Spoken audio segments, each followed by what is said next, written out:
বঙ্গমাতা অনূর্ধ্ব ১৯ নারী আন্তর্জাতিক গোল্ড কাপের বি গ্রুপে বাংলাদেশ। গ্রুপ প্রতিপক্ষ আরব আমিরাত ও কিরগিজস্তান। প্রথমবারের মতো আয়োজিত এই টুর্নামেন্টের সফলতা চায় বাফুফে। প্রতিবছর এই টুর্নামেন্ট করার প্রতিশ্রুতি দিয়েছেন বাফুফের সভাপতি কাজী সালাউদ্দিন। বছরের শুরুতে বঙ্গমাতা আন্তর্জাতিক গোল্ড কাপ আয়োজনের ঘোষণা দিয়েছিল ফেডারেশন। তারই ধারাবাহিকতায় রাজধানীর একটি হোটেলে জমকালো আয়োজনে উন্মোচন করা হলো টুর্নামেন্টের লোগো।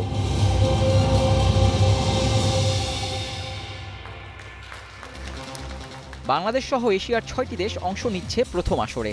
গ্রুপ বিতে বাংলাদেশের সাথে আছে আরব আমিরাত ও কিরগিজস্তান, আর গ্রুপ এর ৩ দল তাজিকিস্তান, মঙ্গোলিয়া ও লাওস।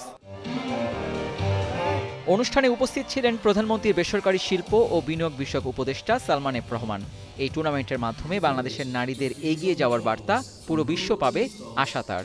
আমাদের মহিলা খেলোয়াড়দেরকে এনকারেজ করা, ওদেরকে এবং ওরা যে এত ভালো করতেছে সেটা আমরা কিন্তু রেকগনাইজ করা, এই রেকগনিশনে যে উইমেন, ওদের জন্য একটা টুর্নামেন্ট আমরা গোল্ড টুর্নামেন্ট করতেছি সেটা, এবং সেটা বঙ্গমাতার নামে আমরা করতেছি।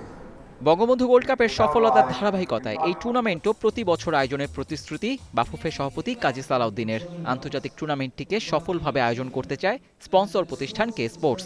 আমাদের আরো 4 বছর লাগবে এই মেয়েগুলো যখন 20-22 বছর হবে তখন ওয়ার্ল্ডের সাথে টক্কর দিতে। সেপ্টেম্বরে তারা ওয়ার্ল্ড কাপ কোয়ালিফাই খেলবে। It's a very long difficult journey, but I think the girls will do well, এবং এটা তাদেরকে সাহায্য করবে ফর দেয়ার ম্যাচুরিটি। আমরা থিম মিউজিক লঞ্চ করছি, আমরা থিম মিউজিক উপর মিউজিক ভিডিও দিচ্ছি। খেলার আয়োজনের মধ্যে আপনারা দেখবেন টপ কোয়ালিটির প্রোডাকশন থাকবে, এবং আমরা আশা করি যে প্রতিটি ক্ষেত্রে আমরা ওভারঅল একটা সাকসেসফুল টুর্নামেন্ট উপহার দিব। 22 এপ্রিল শুরু হবে টুর্নামেন্ট, ফাইনাল 3 মে। বঙ্গবন্ধু জাতীয় স্টেডিয়ামে হবে সবগুলো match. Abidur Rahman, independent news, Dhaka.